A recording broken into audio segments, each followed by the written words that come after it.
দ্রুত প্রাপ্তবয়স্ক হয়ে উঠছে দক্ষিণ কোরিয়ার কিশোর কিশোরীরা। অস্বাভাবিকভাবে বাড়ছে তাদের উচ্চতা, আর কৈশোর পেরোনোর আগেই তারা ঝুঁকছে মদ্যপান, ধূমপান ও যৌনতার প্রতি। কিন্তু কী কারণে কৈশোর পেরোনোর আগেই এমন পরিবর্তন ঘটছে তাদের? বিস্তারিত জানাচ্ছেন আরিফ হাসান। বিশ্বের অন্যান্য দেশের তুলনায় দ্রুত লম্বা হয়ে যাচ্ছে দক্ষিণ কোরিয়ার কিশোর কিশোরীরা। দেশটির বাণিজ্য, শিল্প ও জ্বালানি মন্ত্রণালয়ের অধীনস্থ এজেন্সি ফর টেকনোলজি অ্যান্ড স্ট্যান্ডার্ডের এক গবেষণা বলছে, গত ১০০ বছরে কোরিয়ান পুরুষদের গড় উচ্চতা বেড়েছে ৪ থেকে ৫ ইঞ্চি এবং নারীদের ৩ থেকে ৪ ইঞ্চি। এই বৃদ্ধির হার বিশ্বের গড় বৃদ্ধির তুলনায় অনেকটাই বেশি। সম্প্রতি ১১ থেকে ১৯ বছর বয়সী ১১১৮ জন কিশোর কিশোরীর উপর চালানো এক সমীক্ষায় উঠে এসেছে, এক দশক আগের তুলনায় এই বয়সীরা এখন অনেকটাই লম্বা। গবেষকদের মতে, উচ্চতা বৃদ্ধির পেছনে প্রধানত পুষ্টিগত ও অর্থনৈতিক উন্নয়ন গুরুত্বপূর্ণ ভূমিকা পালন করছে। দক্ষিণ কোরিয়ায় খাদ্যাভ্যাসের পরিবর্তন, স্বাস্থ্যকর জীবনযাত্রা এবং উন্নত স্বাস্থ্যসেবা উচ্চতা বৃদ্ধিতে সহায়ক হয়েছে।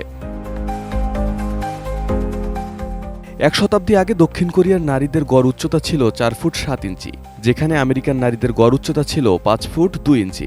এক শতাব্দীতে বিশ্বব্যাপী মানুষ গড়ে প্রায় ৩ ইঞ্চি লম্বা হলেও দক্ষিণ কোরিয়ার নারীরা ৪ ইঞ্চি এবং পুরুষেরা গড়ে ৫ থেকে ৬ ইঞ্চি লম্বা হয়েছেন।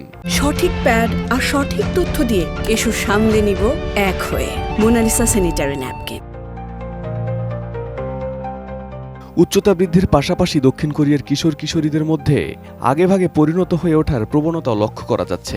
গবেষণায় দেখা গেছে, ১০ বছরের আগের তুলনায় এখন কিশোর কিশোরীরা প্রায় ২ বছর আগেই তাদের সর্বোচ্চ বৃদ্ধির স্তরে পৌঁছে যাচ্ছে। ছেলেদের ক্ষেত্রে এটি ঘটে ১৪ থেকে ১৫ বছর বয়সে এবং মেয়েদের ক্ষেত্রে ১৩ থেকে ১৪ বছর বয়সে। আগে এটি সাধারণত ১৬ থেকে ১৭ বছর বয়সে দেখা যেত। শুধু শারীরিক বৃদ্ধি নয়, মানসিক ও সামাজিকভাবে তারা দ্রুত পরিণত হচ্ছে। কৈশোর পার হতে না হতেই তাদের মধ্যে মদ্যপান, ধূমপান এবং যৌনতার প্রতি আগ্রহ বাড়ছে। গবেষকরা বলছেন, পশ্চিমা খাদ্যাভ্যাস, পরিবর্তিত সামাজিক পরিস্থিতি এবং অর্থনৈতিক সমৃদ্ধি এই দ্রুত পরিণতির অন্যতম কারণ। দক্ষিণ কোরিয়ার তরুণরা শুধু লম্বাই হচ্ছে না, তাদের গড় ওজনও বৃদ্ধি পাচ্ছে। গবেষণা বলছে, গত ১০ বছরে ছেলেদের বিএমআই ২০.৭ থেকে বেড়ে ২১.৫ হয়েছে এবং মেয়েদের ক্ষেত্রে এটি ১৯.৮ থেকে বেড়ে ২০-তে পৌঁছেছে ফলে কিশোর কিশোরীদের মধ্যে স্থূলতা, ডায়াবেটিস, উচ্চ রক্তচাপ ও আর্থ্রাইটিসের মতো রোগ বেড়ে চলেছে। এদিকে জীবনযাত্রার মানের পরিবর্তনের কারণে দক্ষিণ কোরিয়ার জন্মহারও ব্যাপকভাবে হ্রাস পাচ্ছে।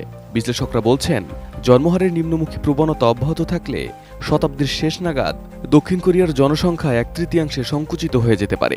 বিশ্বের অন্যান্য উন্নত দেশেও জন্মহার কমছে, তবে দক্ষিণ কোরিয়া সবচেয়ে চরম সংকটের মুখে রয়েছে। Arif Hasan, ATN news.